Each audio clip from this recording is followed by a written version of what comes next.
Hi guys, welcome back to our YouTube channel Lavanya classes. ಇವತ್ತು ನಾವು modern banking second sem BCom module 5 ethics in banking ಮಾಡೋಣ. Already 4 ಮಾಡ್ಯೂಲ್ಸ್ನ upload ಮಾಡಿದ್ದೀನಿ, ಪ್ಲೇಲಿಸ್ಟಲ್ಲಿದೆ, ಹೋಗಿ ಚೆಕ್ ಮಾಡ್ಕೊಳ್ಳಿ. ಅದಕ್ಕಿಂತ ಮುಂಚೆ ನೀವು ನಮ್ಮ ಚಾನಲ್ಗೆ ಸಬ್ಸ್ಕ್ರೈಬ್ ಆಗಿಲ್ಲ ಅಂದರೆ ಈಗಲೇ ಸಬ್ಸ್ಕ್ರೈಬ್ ಮಾಡಿ, ವಿಡಿಯೋ ಇಷ್ಟ ಆದರೆ ಲೈಕ್ ಮಾಡಿ, ಶೇರ್ ಮಾಡಿ. ಆಗ ನಾವು ಈ ಚಾಪ್ಟರಲ್ಲಿ ಎಥಿಕ್ಸ್ ಇನ್ ಬ್ಯಾಂಕಿಂಗ್ ಅಂದರೆ ಏನು ಅಂತ ನೋಡೋಣ. ಎಥಿಕ್ಸ್ ಅಂದರೆ ಏನು ಗೊತ್ತಾ? ಆನೆಸ್ಟ್, ಫೇರ್ ಮತ್ತು ರೆಸ್ಪಾನ್ಸಿಬಲ್ ಬಿಹೇವಿಯರ್. ಇದಿಷ್ಟು ಎಲ್ಲಿ ಮಾಡಬೇಕು? ಬ್ಯಾಂಕಿಂಗ್ ಆ್ಯಕ್ಟಿವಿಟೀಸ್ನಲ್ಲಿ ನಡಿಬೇಕು. ಇವಾಗ ಎಥಿಕ್ಸ್ ಇನ್ ಬ್ಯಾಂಕಿಂಗ್ ಅಂದಿದ ತಕ್ಷಣ ನಾವು ಇವಾಗ ಒಂದು ಬ್ಯಾಂಕ್ಗೆ ಹೋಗ್ತೀವಿ ಅಂದ್ಕೊಳ್ಳಿ. ಒಂದು ಬ್ಯಾಂಕಿನ ಯಾವುದೋ ಒಂದು ಬ್ರಾಂಚಿಗೆ ಹೋಗ್ತೀವಿ. ಬ್ರಾಂಚಿಗೆ ಹೋದಾಗ ನೀವೇನಾದರೂ ಒಂದು ಬ್ಯಾಂಕಿಂಗ್ ಆ್ಯಕ್ಟಿವಿಟಿ ಮಾಡೋಕ್ಕೆ ಹೋಗಿರ್ತೀರ. ಒಂದು ಅಕೌಂಟ್ ಓಪನ್ ಮಾಡೋಕ್ಕಿರ್ಬೋದು, ಇಲ್ಲ ಏನೋ ಒಂದು ಲೋನ್ ಅಪ್ರೂವಲ್ ಮಾಡ್ಸೋಕ್ಕಿರ್ಬೋದು, ಇದಕ್ಕೆ ಹೋಗಿರ್ತೀರ. ಸೊ ಅಲ್ಲಿ ಬ್ಯಾಂಕಲ್ಲಿ ವರ್ಕ್ ಮಾಡೋವಂಥ ಎಂಪ್ಲಾಯಿ ನಿಮಗೆ ಹಾನೆಸ್ಟಾಗಿ, ಫೇರ್ ಆಗಿ ಮತ್ತು ರೆಸ್ಪಾನ್ಸಿಬಲ್ ಬಿಹೇವಿಯರಿಂದ ನಿಮಗೆ ಸರ್ವಿಸ್ನ ಪ್ರೊವೈಡ್ ಮಾಡಬೇಕು. ಇವಾಗ ಹೇಗಂದರೆ, ಫಾರ್ ಎಕ್ಸಾಂಪಲ್ ನಿಮಗೆ ಲೋನ್ ಬೇಕು ಅಂತ ಅಂದ್ಕೊಳ್ಳಿ. ಲೋನು ಒಂದು 5 lakh rupees ಅಷ್ಟು ಪರ್ಸ್ನಲ್ ಲೋನ್ ತೊಗೋಬೇಕಂತ ಇರ್ತೀರ.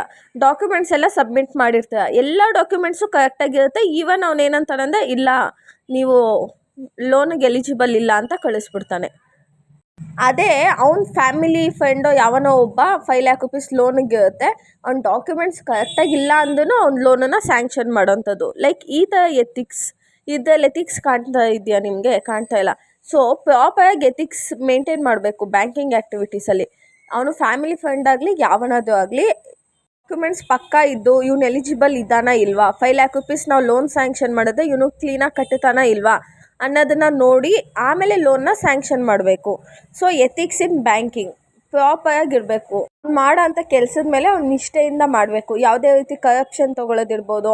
ಓಕೆ, ನಾನು ನಿಂಗೆ 5 ಲಕ್ಷ ರೂಪಾಯಿ ಲೋನ್ ಸ್ಯಾಂಕ್ಷನ್ ಮಾಡಿಸ್ಕೊಡ್ತೀನಿ, ನೀ ನನಗೆ 1% ಕಮಿಷನ್ ಕೊಡು, ಆ ಥರ ಎಲ್ಲ ಮಾಡಬಾರ್ದು. ಆಮೇಲೆ ಇವಾಗ ಯಾರೋ ಒಬ್ಬ ಕೋಟ್ಯಾಂತರ ರೂಪಾಯಿ ಅಕೌಂಟಲ್ಲಿ ಇಟ್ಟಿರ್ತಾನೆ ಅಂದ್ಕೊಳ್ಳಿ. ಅವನೇನೋ ನಿಮ್ಮ ಜೊತೆ ಜಗಳ ಆಡ್ಬಿಟ್ಟ. ಇವಾಗ ಒಂದು ಕಂಪ್ಲೀಟ್ ಬ್ಯಾಂಕ್ ಡೀಟೇಲ್ಸ್ ನಿಮ್ಮ ಹತ್ರ ಇರುತ್ತೆ. ಅವ್ನು ಜಗಳ ಆಡ್ದ ಅಂತ ಹೇಳಿಬಿಟ್ಟು ಅವ್ನ ಡೇಟಾ ಪ್ರೈವಸಿನೆಲ್ಲ ನೀವು ಇನ್ನೊಬ್ರಿಗೆ ಕೊಡೋ ಹಾಗಿಲ್ಲ. ಇದೂ ಎಥಿಕ್ಸೇನೆ ಅಲ್ವಾ? ಆಮೇಲೆ ಏನೇ ಒಂದು ವಿಷಯ ಹೇಳಬೇಕಾದ್ರೂ, ಇವಾಗ ನೀವು ನೋಡಿರ್ತೀರ ಎಲ್ಲ low class, middle class, upper middle class, high class ಎಲ್ಲ ಅಕೌಂಟ್ ಓಪನ್ ಮಾಡಿರ್ತಾರೆ.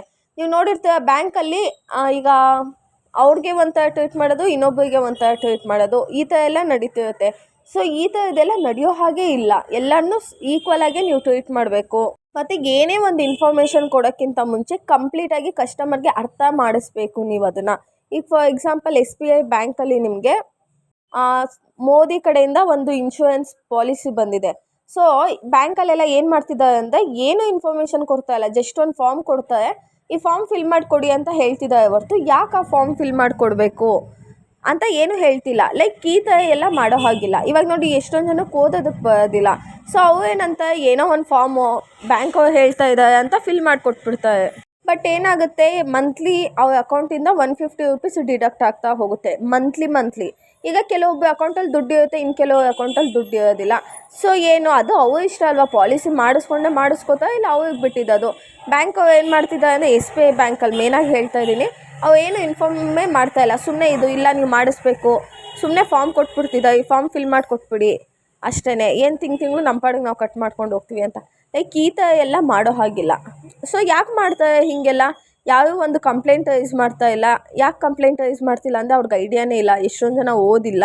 ಸೊ ಈ ಥರ ಎಲ್ಲ ನಡೀತಾ ಇದೆ. ಅದಕ್ಕೇ ಹೀಗೆಲ್ಲ ನಡಿಬಾರ್ದು. ಬ್ಯಾಂಕಿಂಗಲ್ಲಿ ಪ್ರಾಪರಾಗಿ ಎಥಿಕ್ಸ್ ಇರಬೇಕು ಅಂತ ಈ ಮಾಡ್ಯೂಲಲ್ಲಿ ನೀವು ನೋಡ್ತೀರ. ಲೈಕ್ ಯಾವ್ಯಾವ ಥರ ಎಥಿಕ್ಸ್ನ ಮೇಂಟೈನ್ ಮಾಡಬೇಕು ಅಂತ. ಇವಾಗ ನೋಡಿ, ಹಾನೆಸ್ಟ್ ಕಮ್ಯುನಿಕೇಷನ್. ಹಾನೆಸ್ಟಾಗಿ ಹೇಳಬೇಕು. ಏನೇ ಇದ್ದು, ಇವಾಗ ಲೋನ್ ತೊಗೋತೀರ ಅಂದ್ಕೊಳ್ಳಿ, ಎಷ್ಟು ಪರ್ಸೆಂಟು, ಇವಾಗ ಏನಾದರೂ 50% ಇಂಟ್ರೆಸ್ಟ್ ಅಂದರೆ ಕೆಲವೊಬ್ಬರು ಲೋನ್ ತೊಗೊಳ್ಳೋದೇ ಇಲ್ಲ. ಬೇಡಪ್ಪ, ಇಷ್ಟೊಂದು ಜಾಸ್ತಿ ಆಯಿತು, ನಾನು ಒಡವೆ ಅಡ ಇಟ್ಟೆ ನಾನು ಏನೋ ಒಂದು ಮ್ಯಾನೇಜ್ ಮಾಡ್ಕೋತೀನಿ ಅಂತ. ಲೈಕ್ ಕ್ಲೀನಾಗಿ ಹೇಳಬೇಕು, ಎಷ್ಟು ಚಾರ್ಜಸ್ ಇದೆ, ಆಮೇಲೆ ಮೇಂಟೆನೆನ್ಸ್ ಚಾರ್ಜಸ್ ಎಷ್ಟು ಕಟ್ಟಾಗುತ್ತೆ, ಪ್ರತಿಯೊಂದೂ ಪ್ರಾಪರಾಗಿ ಹೇಳಿಬಿಡಬೇಕು. ಬಿಗಿನಿಂಗಲ್ಲೇ ಹೇಳಿಬಿಡಬೇಕು. ನೆಕ್ಸ್ಟ್ ಬಂದು ಕಸ್ಟಮರ್ ಪ್ರೈವಸಿನ ಪ್ರಾಪರಾಗಿ ಮೇಂಟೈನ್ ಮಾಡಬೇಕು. ಇವಾಗ ನೀವೇ ಅಲ್ವಾ ನಂಬಿಟ್ಟು ಕೊಟ್ಬಿಟ್ಟಿರ್ತೀರ, Aadhaar card, PAN card, photos ಇದೆಲ್ಲ ಕೊಟ್ಟಿರ್ತೀರ. ಜಸ್ಟ್ ನಿಮ್ಮ ಆಧಾರ್ ಕಾರ್ಡ್, ಪಾನ್ ಕಾರ್ಡ್ ಇದ್ರೇ ಸಾಕು, ನಿಮ್ಮ ಹೆಸರಲ್ಲಿ ಒಂದು ಲೋನ್ ಮಾಡಿಸ್ಕೊಬಿಡ್ಬೋದು ಅಲ್ವಾ? ಸೊ ಅದಕ್ಕೆ ಏನು, ಇದನ್ನು ಅವ್ರು ಪ್ರೈವಸಿ ಮೇಂಟೈನ್ ಮಾಡಬೇಕು. ನೆಕ್ಸ್ಟು ಯಾವುದೇ ರೀತಿ ಡಿಸ್ಕ್ರಿಮಿನೇಷನ್ ಮಾಡಬಾರ್ದು. ಅಂದರೆ ಹುಡುಗಿ ಅಂತನೋ, ಇಲ್ಲ ಯಾವ ಒಂದು ಹುಡುಗಿ ಬಂದಿದ್ದಾಳೆ ಅಂತ ಹೇಳಿಬಿಟ್ಟು ಇವನು ಹುಡುಗ ಮ್ಯಾನೇಜರ್ ಲೋನ್ನ ಸ್ಯಾಂಕ್ಷನ್ ಮಾಡಿಬಿಡೋದು, ಇಲ್ಲಾಂದರೆ ಇವ್ನು ಬಡವ, ಇವ್ನು ಹೆಂಗೆ ಲೋನ್ನ ರಿಪೇಮೆಂಟ್ ಮಾಡ್ತಾನೆ, ಇವ್ನು ಹೆಂಗೆ ಇನ್ ಕೇಸ್ ಇವ್ನು ಬಿಸ್ನೆಸ್ ಹಾಕಕ್ಕೆ ಲೋನ್ ಕೇಳ್ತಾ ಇದ್ದಾನೆ, ಇನ್ ಕೇಸ್ ಲಾಸ್ ಆಗೋದು ಇವ್ನ ಕೈಯಲ್ಲಿ ಕಟ್ಟೋಕ್ಕೆ ಆಗಲ್ಲ ಅಂಥೇಳಿ ಲೋನ್ನ ಕೊಡದೇ ಇರೋದಿರ್ಬೋದು, ಇಲ್ಲಾಂದರೆ ಲಂಚ ಕೇಳೋದು, ಹಾಗೆಲ್ಲ ಮಾಡಬಾರ್ದು. ಸೊ ಹಾಗೆಲ್ಲ ಮಾಡೋದ್ರಿಂದ ಏನಾಗುತ್ತೆ, ಬ್ಯಾಂಕಿನ ಮೇಲಿರೋ ನಂಬಿಕೆನೇ ಹೋಗ್ಬಿಡುತ್ತೆ. ಆಮೇಲೆ ಬ್ಯಾಂಕದೊಂದು ರೆಪ್ಯುಟೇಷನ್ ಅನ್ನೋದೇ ಹಾಳಾಗೋಗುತ್ತೆ. ಇವಾಗ ನಿಮ್ಗೆ ಅರ್ಥ ಆಯ್ತಲ್ಲ, ಇಷ್ಟು introduction to ethics in banking ಅರ್ಥ ಆಯ್ತಲ್ವಾ. ಜಸ್ಟ್ ಇದು 5th ಚಾಪ್ಟರ್, ತುಂಬ ಚಿಕ್ಕದಾಗಿದೆ ಆ್ಯಂಡ್ ಇಂಪಾರ್ಟೆಂಟ್ ಚಾಪ್ಟರು. ಜಸ್ಟು ಒಂದು ಕಾನ್ಸೆಪ್ಟನ್ನ ತಿಳ್ಕೊಂಡೋಗಿ ನೀವು ಓನಾಗಿ ಅಟೆಂಡ್ ಮಾಡಿ ಬರ್ಬೋದು. ನೆಕ್ಸ್ಟು ಎಥಿಕಲ್ ಇಶ್ಯೂಸ್ ಇನ್ ಬ್ಯಾಂಕಿಂಗ್ ಅಂದರೆ ಬ್ಯಾಂಕು ಯಾವ ಥರ ಚಾಲೆಂಜಸ್ನ ಫೇಸ್ ಮಾಡುತ್ತೆ ಇನ್ ಕೇಸ್ ಅದೇನಾದರೂ ಎಥಿಕ್ಸ್ನ ಫಾಲೋ ಮಾಡಿಲ್ಲ ಅಂದರೆ. ಈಗ ಬ್ಯಾಂಕ್ ಏನಾದರೂ ಎಥಿಕ್ಸ್ನ ಫಾಲೋ ಮಾಡಿಲ್ಲ ಅಂದರೆ ಯಾವ ಥರ ಚಾಲೆಂಜಸ್ಸು ಫೇಸ್ ಮಾಡಬೇಕಾಗತ್ತೆ ಅಂತ. ಇವಾಗ ಫಸ್ಟ್ ಬಂದು customer privacy and data protection. ನಾನು ನಿಮ್ಗೆ ಆವಾಗಲೇ ಹೇಳಿದೆ, customer privacy and data protection ತುಂಬ ಇಂಪಾರ್ಟೆಂಟು. ಇನ್ ಕೇಸ್ ಅವು ಏನಾದರೂ ಅದನ್ನು ಲೀಕ್ ಮಾಡಿಬಿಟ್ರೆ ಮಿಸ್ಯೂಸ್ ಆಗಿಬಿಡುತ್ತೆ. ಬ್ಯಾಂಕ್ ಏನು ಮಾಡುತ್ತೆ, ಸೆನ್ಸಿಟಿವ್ ಇನ್ಫಾರ್ಮೇಷನ್ಸ್ನ ಕಸ್ಟಮರ್ ಕಡೆಯಿಂದ ಕಲೆಕ್ಟ್ ಮಾಡುತ್ತೆ. ಇವಾಗ OTP ಇಡ್ಬೋದು, ಅದನ್ನೆಲ್ಲ ಮಿಸ್ಯೂಸ್ ಅದು ಏನಾಗುತ್ತೆ, ಇನ್ನೊಂದು ಸತಿ ಕಸ್ಟಮರ್ ನಿಮ್ಮ ಬ್ಯಾಂಕಲ್ಲಿ ಅಕೌಂಟ್ ಓಪನ್ ಮಾಡಿಸ್ತಾರಾ? ಇಲ್ಲ. ಸೊ ನೀವು ಒಂದು ಬ್ರ್ಯಾಂಚಲ್ಲೇ ತುಂಬ ಲಕ್ಷ ಜನ ಅಕೌಂಟ್ ಓಪನ್ ಮಾಡಿಸಿರ್ತಾರೆ. ಲೈಕ್ ಅಷ್ಟು ಜನದ್ದು ಡೇಟಾ ಲೀಕ್ ಆಗೋದ್ರೆ ಅವ್ರಿಗೇನಾಗುತ್ತೆ, ಪ್ರಾಪರಾಗಿ ನಮ್ಮ ಸೆಕ್ಯೂರಿಟಿ ಇಲ್ಲ ಅಂತ ಅವ್ರು ಅಕೌಂಟ್ ಓಪನ್ ಮಾಡೋದೇ ಬಿಟ್ಬಿಡ್ತಾರೆ. ನೆಕ್ಸ್ಟ್ ಬಂದು ಅನ್ಫೇರ್ ಲೆಂಡಿಂಗ್ ಪ್ರಾಕ್ಟೀಸಸ್. ಲೆಂಡಿಂಗ್ ಅಂದರೆ ಲೋನ್ ಅಂತ, ಓಕೆನಾ. ಈಗ ಸುಮ್ಮನೆ ಸಿಕ್ದವನಿಗೆಲ್ಲ ಲೋನ್ ಕೊಟ್ಬಿಟ್ಟು ಏನು ಪ್ರಾಬ್ಲಮ್ ಆಗುತ್ತೆ. ಇವಾಗ ಒಬ್ಬ 5 ಲಕ್ಷ ಲೋನ್ ಕೇಳೋಕ್ಕೆ ಬರ್ತಾನೆ ಅಂದ್ಕೊಳ್ಳಿ, ಅವ್ನಿಗೆ 5 ಲಕ್ಷ ಯಾಕೆ 50 ಲಕ್ಷ ಲೋನ್ ಕೊಡ್ತೀನಿ ನಿನಗೆ, ನನಗೊಂದು 2% ಕಮಿಷನ್ ಕೊಡು ಅಂತ ಲೋನ್ ಮಾಡಿಸ್ಬಿಡ್ತೀರ, ನಿಮಗೆ ಕಮಿಷನು ಸಿಗುತ್ತೆ. ನಾಳೆ ದಿನ ಅವನು 50 ಲಕ್ಷ ಕಟ್ಟೋಕ್ಕೆ ಆಗಲ್ಲ, ಊಡ್ಬಿಟ್ಟು ಹೋಗ್ಬಿಡ್ತಾನೆ. ಅವಾಗೇನಾಗುತ್ತೆ, ಯಾರು ಪ್ರಾಬ್ಲಮ್ ಆಗೋದು, ಬ್ಯಾಂಕಿಗೆ ಪ್ರಾಬ್ಲಮ್ ಆಗೋದು. Next hidden fees and charges. ಅಂದರೆ ಈ ಹಿಡನ್ ಫೀಸು ಮತ್ತು ಚಾರ್ಜಸ್ ಎಷ್ಟು ಕಟ್ಟಾಗುತ್ತೆ ಅಂತ ಮುಂಚೆನೇ ಇನ್ಫಾರ್ಮ್ ಮಾಡಿರಬೇಕು ಕಸ್ಟಮರ್ಗೆ. ಇವಾಗ ಫಾರ್ ಎಕ್ಸಾಂಪಲ್ ವರ್ಷಕ್ಕೊಂದು ಸತಿ ATM ಕಾರ್ಡ್ ಚಾರ್ಜಸ್ನ ಕಟ್ಟಾಗುತ್ತಲ್ವ, ಮುಂಚೆನೇ ಹೇಳಬೇಕು. ಇಲ್ಲ ಅಂದರೆ ಇವಾಗ ನೀವು ಯಾವುದಕ್ಕೂ ಅಂತ ದುಡ್ಡು ಇಟ್ಟಿರ್ತೀರ, ಇದಕ್ಕಿದ್ದಂಗೆ ಬ್ಯಾಂಕ್ ಅವ್ರು ಕಟ್ ಮಾಡ್ಕೊಬಿಟ್ರೆ ನಿಮಗೆ ತಕ್ಷಣ ದುಡ್ಡು ಅಡ್ಜಸ್ಟ್ ಮಾಡೋಕ್ಕೆ ತೊಂದರೆ ಆಗುತ್ತಲ್ವ. ಸೊ ಮುಂಚೆನೇ ಅವರು ಎಲ್ಲ ಇನ್ಫಾರ್ಮೇಷನ್ ಕೊಟ್ಟಿರಬೇಕು, ಯಾವ ಥರ ಚಾರ್ಜಸ್ ಇರುತ್ತೆ, ಯಾವ್ದು ಹಿಡನ್ ಫೀ ಇರುತ್ತೆ ಅಂತ ಎಲ್ಲ. Next point discrimination in loan approval. In case discrimination in loan approval ಅಂದರೆ, ನೀನು ಕಪ್ಪಗಿದೆಯಾ ಹೋಗಿ ಲೋನ್ ಕೊಡಲ್ಲ, ನೀನು ಹುಡುಗ ನಾನು ಲೋನ್ ಕೊಡಲ್ಲ, ನೀನು ಹುಡುಗಿ ಇನ್ ಕೇಸ್ ನಾಳೆ ದಿನ ಲೋನ್ ಕೇಳಕ್ಕೆ ಬಂದರೆ ಜಗಳ ಮಾಡಿ ಕಳಿಸ್ಬಿಡ್ತೀಯ, ನಿನಗೆ ಲೋನ್ ಕೊಡಲ್ಲ ಅಂತ ಈ ಥರ ಎಲ್ಲ ಡಿಸ್ಕ್ರಿಮಿನೇಷನ್ ಮಾಡಬಾರ್ದು. ಆ ಡಾಕ್ಯುಮೆಂಟ್ಸ್ ಪ್ರಾಪರ್ ಆಗಿದೆ, ಲಯಬಲ್ ಆಗಿದೆ ಲೋನ್ ತೊಗೊಳೋದಕ್ಕೆ, ಅಂಥವ್ರಿಗೆ ಅವ್ರಿಗೇನು ಹುಡುಗ ಆಗಲಿ ಹುಡುಗಿ ಆಗಲಿ ಯಾವುದನ್ನು ಲೋನ್ ಕೊಡ್ಬೋದು. ಆಮೇಲೆ ಕಾನ್ಫ್ಲಿಕ್ಟ್ ಆಫ್ ಇಂಟ್ರೆಸ್ಟ್ ಇವಾಗ ಬ್ಯಾಂಕ್ ಮ್ಯಾನೇಜರ್ ಇರ್ತಾನಲ್ವ, ಅವ್ನ ಅಕ್ಕನ ಮಗನಿಗೋ ತಮ್ಮನ ಮಗನಿಗೋ ಲೋನ್ ಕೊಟ್ಬಿಡೋದು, ಸುಮ್ಮನೆ ಎತ್ತಿ ಲೋನ್ ಕೊಟ್ಬಿಡೋದು ಅವ್ರಿಗೆಲ್ಲ, ಮಿಕ್ದವ್ರಿಗೆಲ್ಲ ಕೊಡದೇ ಇರೋದು. ಸೊ ಹಿಂಗೆಲ್ಲ ಅದು ಏನಾಗುತ್ತೆ, ಜಗಳ ಆಗುತ್ತೆ ಬ್ಯಾಂಕಲ್ಲಿ. ಸೊ ಇದೆಲ್ಲ ಈ ಥರ ಇಶ್ಯೂಸ್ ಎಲ್ಲ ಫೇಸ್ ಆಗುತ್ತೆ. ಅದಕ್ಕೆ ಬ್ಯಾಂಕಲ್ಲಿ ಕೆಲಸ ಮಾಡೋರು ಮುಚ್ಕೊಂಡು ಕ್ಲೀನಾಗಿ ಅದೇನಿದೆಯೋ ರೂಲ್ಸ್ ಆ್ಯಂಡ್ ರೆಗ್ಯುಲೇಷನ್ಸ್ನ ಫಾಲೋ ಮಾಡಬೇಕು. Next RBI guidelines for banking ethics. RBI guidelines ಕೊಡುತ್ತೆ, ಅಂದರೆ ಒಂದು ಸೆಟ್ ಆಫ್ ರೂಲ್ಸ್ ಆ್ಯಂಡ್ ರೆಗ್ಯುಲೇಷನ್ಸ್ನ ಮಾಡಿರುತ್ತೆ, ಅದನ್ನು ಪ್ರತಿಯೊಂದು ಬ್ಯಾಂಕು ಕೂಡ ಫಾಲೋ ಮಾಡಬೇಕು. ಏನು ಗೈಡ್ಲೈನ್ಸ್ ಅಂದರೆ ಆಲ್ಮೋಸ್ಟ್ ನಾವು ಆವಾಗಲೇ ಹೇಳಿದ್ವಲ್ಲ, ಲೈಕ್ ಏನಿದ್ರೂ ಪ್ರಾಪರಾಗಿ ಕಸ್ಟಮರ್ಗೆ ಹೇಳಬೇಕು. ಅಂದರೆ ಈ ಚಾರ್ಜಸ್ ಬಗ್ಗೆ ಇರ್ಬೋದು, ಪ್ರತಿಯೊಂದನ್ನು ಕ್ಲಿಯರ್ ಕಟ್ಟಾಗಿ ಹೇಳಬೇಕು ಕಸ್ಟಮರ್ಸ್ಗೆ.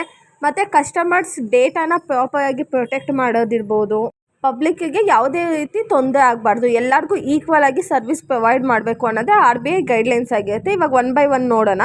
ಫಸ್ಟ್ ಗೈಡ್ಲೈನ್ಸ್ ಬಂದು ನೋ ಯುವರ್ ಕಸ್ಟಮರ್ ಅಂದರೆ KYC ಕೇಳಿರ್ತೀರಲ್ವ ನೀವು. ಅಂದರೆ ನಿಮ್ಮ ಕಸ್ಟಮರ್ ಬಗ್ಗೆ ಗೊತ್ತಿರಬೇಕಂದ್ರೆ KYC ಆಗಿರಬೇಕು. ಇವಾಗ ನೀವು ನೋಡಿರ್ತೀರ ಅನಿಸುತ್ತೆ, ಮೆಸೇಜ್ ಎಲ್ಲ ಬರ್ತಿರುತ್ತೆ KYC ಅಪ್ಡೇಟ್ ಮಾಡಿ. ಯಾಕಂದರೆ ನೀವು ಫುಲ್ಲು ಒಂದು 10 ವರ್ಷದ ಮುಂಚೆ ಅಕೌಂಟ್ ಮಾಡಿಸಿ ಬಿಟ್ಬಿಟ್ಟಿರ್ತೀರ. ಸೊ ಆವಾಗ ಪಾನ್ ಕಾರ್ಡ್ ಇರಲ್ಲ, ಏನಿರಲ್ಲ, ಆಧಾರ್ ಕಾರ್ಡು ಫೋಟೋ ಕೊಟ್ಬಿಟ್ಟಿರ್ತೀರ. ಸೊ ಇವಾಗೆಲ್ಲ ಏನೋ Aadhaar card, PAN card, photo ಮತ್ತು ನಿಮ್ಮ ಪಾಸ್ಪೋರ್ಟು ಇಂಥದ್ದೇನಾದರೂ ಬೇಕಾಗುತ್ತೆ. ಯಾಕಂದರೆ ಈ ರೀತಿ ಫ್ರಾಡ್ ಆಗಬಾರ್ದು ಅಂತ. ಇವಾಗ ಚಿಕ್ಕ ವಯಸ್ಸಿನ ಫೋಟೋ ಕೊಟ್ಟಿರ್ತೀರ, ಇವಾಗ ದೊಡ್ಡವರಾದ್ಮೇಲೆ ನೀವು ಹೆಂಗಿರ್ತೀರೋ ಏನೋ, ಬ್ಯಾಂಕ್ ಅವ್ನಿಗೇನು ಗೊತ್ತು, ಯಾವ ಒಬ್ಬ ಹೋಗ್ಬಿಟ್ಟು ನಾನೇನೇ ಪ್ರಿಯದರ್ಶಿನಿ, ನನಗೆ ಅಮೌಂಟ್ ವಿತ್ಡ್ರಾ ಮಾಡಬೇಕು ಕೊಡಿ ಅಂತ ಇಸ್ಕೊಬಿಟ್ಟೆ. ಸೊ ಈ ಥರ ಎಲ್ಲ ಆಗಬಾರ್ದು ಅಂತ ಹೇಳಿನೇ ಈ KYCನ ತಂದಿರೋದು. Next fair treatment of customer ಅಂದರೆ ಕಸ್ಟಮರ್ಗೆ ನ್ಯಾಯಬದ್ಧವಾಗಿ ನೋಡ್ಕೋಬೇಕು, ಕ್ಲೀನಾಗಿ ನೋಡ್ಕೋಬೇಕು. ಯಾವ ಥರ ಅಂದರೆ ಪ್ರಾಪರಾಗಿ ಲೋನ್ ಕೊಡೋದಿರ್ಬೋದು. ಮೇಯ್ನಾಗಿ ಲೋನಿನ ವಿಷಯದಲ್ಲೇ ತುಂಬ ಮೋಸ ಆಗೋದು. ನೀನು ಹುಡುಗಿ ಇಲ್ಲ, ಫ್ಯಾಮಿಲಿ ಬ್ಯಾಕ್ಗ್ರೌಂಡ್ ಇಲ್ಲ, ನಾರ್ಮಲ್ ಒಬ್ಬ ಈಗ ನಾನು ಹೋಗಿ ಲೋನ್ ಬೇಕು ಅಂದೆ ಸೈಟ್ ಪೇಪರ್ ತೊಗೊಬಾ ಅದು ತೊಗೊಬಾ ಇದು ತೊಗೊಬಾ ಅದು ಪ್ರಾಪರ್ ಆಗಿಲ್ಲ, ಸೀಲ್ ಬೇಕು, GST ಬೇಕೇ ಬೇಕು, ಈ ಥರ ಸುಮ್ಮನೆ ಏನೆಲ್ಲ ಏನು ಹೇಳಿ ಕಳಿಸ್ತಾರೆ. ಅದೇ ಅವ್ರದ್ದು ಗೊತ್ತಿದ್ದವರಾಗಿದ್ದರೆ ಏನು ಮಾಡ್ತಾರೆ, ತಕ್ಷಣ ಲೋನ್ನ ಸ್ಯಾಂಕ್ಷನ್ ಮಾಡ್ತಾರೆ ಇವಾಗಲೂ ಕೂಡ. ಆಯಿತಾ, ಕೆಲವೊಂದು ಬ್ಯಾಂಕಲ್ಲಿ ಇವಾಗಲೂ ಕೂಡ ಇಷ್ಟು ಕಮಿಷನ್ ಅಂತ ತೊಗೊಂಡ್ಬಿಟ್ಟೆ ಲೋನ್ನ ಸ್ಯಾಂಕ್ಷನ್ ಮಾಡೋದು. Next transparency in charges and fees. ನೋಡಿ ಆಲ್ಮೋಸ್ಟ್ ಪಾಯಿಂಟ್ಸ್ ಎಲ್ಲ ರಿಪೀಟ್ ಆಗ್ತಾ ಇದೆ. ಸೊ ಜಸ್ಟ್ ನೀವು ಕಣ್ಣು ಮುಚ್ಕೊಂಡು ಇದು ಏನು ವೀಡಿಯೋ ಅಪ್ಲೋಡ್ ಮಾಡ್ತೀನಲ್ಲ ಅದು ಕೇಳಿಸ್ಕೊಬಿಡಿ. ಈ ಚಾಪ್ಟರಿಂದ ಏನೇ ಕ್ವಶನ್ ಕೇಳಿದ್ರು ನಿಮ್ಗೆ ಏನು ಗೊತ್ತಿರುತ್ತೆ, ಎಥಿಕ್ಸ್ ಅಂದಿದ ತಕ್ಷಣ ಏನೇನು ಗೊತ್ತಿರುತ್ತೆ ಅಷ್ಟೂ ಬರೆದು ಬನ್ನಿ. ಇವಾಗ RBI ಹೇಳೋದು ಅದೇನೆ, ಇವಾಗ ನಾರ್ಮಲ್ ಎಥಿಕ್ಸ್ ಫಾಲೋ ಮಾಡಬೇಕಾಗಿರೋದು ಅದೇನೆ. ಈಗ transparency in charges and fees ಅಂದರೆ ಕ್ಲಿಯರ್ ಕಟ್ಟಾಗಿ ಹೇಳಬೇಕು, ಇಷ್ಟು ಚಾರ್ಜಸ್ ಕಟ್ಟಾಗುತ್ತೆ, ಇಷ್ಟು ಫೀಸ್ ಇದೆ. ಈಗ ನೀನು ಲೋನ್ನ ತೊಗೊಂಡೆ ನಿಮ್ಮ ಮನೆ ಹತ್ರ ವೆರಿಫಿಕೇಷನ್ಗೆ ಅದಕ್ಕೆಲ್ಲ ನಾವು ಜನರಿಗೆ ಕಳಿಸ್ಬೇಕು. ಸೊ ಅದಕ್ಕೆ ನಾನು ಇಷ್ಟು % ಕಟ್ ಮಾಡ್ತೀನಿ. ಇಲ್ಲಾಂದರೆ ಈಗ ಬ್ಯಾಂಕ್ ಅಕೌಂಟ್ ಓಪನ್ ಮಾಡಿಸ್ತಾರಲ್ಲ ಆವಾಗಲೇ ಒಂದು ಲಿಸ್ಟನ್ನು ಪ್ರೊವೈಡ್ ಮಾಡಬೇಕು. ATM ಚಾರ್ಜಸ್ಸು ಇಷ್ಟಾಗುತ್ತೆ. ಇನ್ ಕೇಸ್ ನೀನೇನಾದರೂ ಈಗ ನಿಮ್ಮದು ಕರ್ನಾಟಕ ಬ್ಯಾಂಕಲ್ಲಿ ಅಕೌಂಟ್ ಇರುತ್ತೆ, ನೀವೇನಾದರೂ ಹೋಗ್ಬಿಟ್ಟು ಯೂನಿಯನ್ ಬ್ಯಾಂಕಲ್ಲಿ ವಿತ್ಡ್ರಾ ಮಾಡಿದ್ರೆ ಇಷ್ಟು ಅಮೌಂಟ್ ಕಟ್ಟಾಗುತ್ತೆ, ನೀನು ಈವನ್ ಅಕೌಂಟಲ್ಲಿ ಎಷ್ಟಿದೆ ಅಂತ ಚೆಕ್ ಮಾಡಿದ್ರು ಅಮೌಂಟ್ ಕಟ್ಟಾಗುತ್ತೆ ಅಂತ ಎಲ್ಲ ಫಸ್ಟೇ ಹೇಳಬೇಕು. Next customer grievance redressal mechanism ಅಂದರೆ ಗ್ರೀವೆನ್ಸ್ ಅಂದರೆ ಕಂಪ್ಲೇಂಟ್ ಮಾಡೋದು ಅಂತ. ಇವಾಗ ನಿಮ್ಮ ಡಾಕ್ಯುಮೆಂಟ್ಸ್ ಎಲ್ಲ ಪಕ್ಕಾ ಇದೆ, ಅದು ನಿಮಗೆ ಲೋನ್ ಸ್ಯಾಂಕ್ಷನ್ ಮಾಡ್ತಿಲ್ಲ. ಸೊ ಅವಾಗ ಏನು ಮಾಡ್ತೀರಾ, ಬಿಟ್ಟು ಕಂಪ್ಲೇಂಟ್ನ ರೈಸ್ ಮಾಡಬೇಕು. ಬ್ಯಾಂಕಿಗೆ ಹೋದಾಗ ಏನಾದರೂ ನಿಮಗೆ ಪ್ರಾಪರಾಗಿ ರೆಸ್ಪಾನ್ಸ್ ಮಾಡಿಲ್ಲ ಅಂದರೆ, ಏನು ಇನ್ಫಾರ್ಮೇಷನ್ ಕೊಟ್ಟಿಲ್ಲ ಅಂದರೆ ನೀವೇನು ಮಾಡಬೇಕು, ಗ್ರೀವೆನ್ಸ್ ಅಂದರೆ ಕಂಪ್ಲೇಂಟ್ ರೈಸ್ ಮಾಡಬೇಕು ಬ್ಯಾಂಕಿನ ಮೇಲೆ. Next security of customer data ಅಂದರೆ ಕಸ್ಟಮರ್ ಡೇಟಾನ ಪ್ರಾಪರಾಗಿ ಮೇಂಟೈನ್ ಮಾಡಬೇಕು, ಯಾವುದೇ ರೀತಿ ಹೊರಗಡೆ ಬಿಟ್ಕೊಡೋ ಹಾಗಿಲ್ಲ. ಇವಾಗ ನೀವೇ ನೋಡಿ, ನಿಮ್ಮ ಅಪ್ಪನ ಪಾಸ್ಬುಕ್ ತೊಗೊಂಡೋಗ್ಬಿಟ್ಟು ನೀವೇನಾದರೂ ನಮ್ಮ ಅಪ್ಪನ ಅಕೌಂಟಲ್ಲಿ ಎಷ್ಟಿದೆ ಅಂತ ಕೇಳಿದ್ರೆ ಅವ್ರು ಹೇಳೋದಿಲ್ಲ. ಸೊ ಇದೇ ಥರ ಡೇಟಾ ಪ್ರೈವಸಿನ ಮೇಂಟೈನ್ ಮಾಡಬೇಕು. ಆಮೇಲೆ ಯಾವುದೇ ರೀತಿ ಡೀಟೇಲ್ಸ್ನು ಇನ್ನೊಬ್ಬರಿಗೆ ಕೊಡೋ ಹಾಗಿಲ್ಲ. ಇದು ಇಷ್ಟೇ chapter. 5 chapters modern banking upload ಮಾಡಿದ್ದೀನಿ. ಇಂಪಾರ್ಟೆಂಟ್ ಕ್ವಶನ್ಸ್ನ ಅಪ್ಲೋಡ್ ಮಾಡ್ತೀನಿ. ಲೈಕ್ ಈ ವಿಡಿಯೋಸ್ನ ನೋಡಿಕೊಂಡು ಇಂಪಾರ್ಟೆಂಟ್ ಕ್ವಶನ್ಸ್ನ ನೋಡ್ಕೊಳ್ಳಿ ಸಾಕು. ಮೋರ್ ದೆನ್ 70 ಮಾರ್ಕ್ಸ್ ನೀವು ಸ್ಕೋರ್ ಮಾಡ್ಬೋದು. Thank you. Keep watching guys.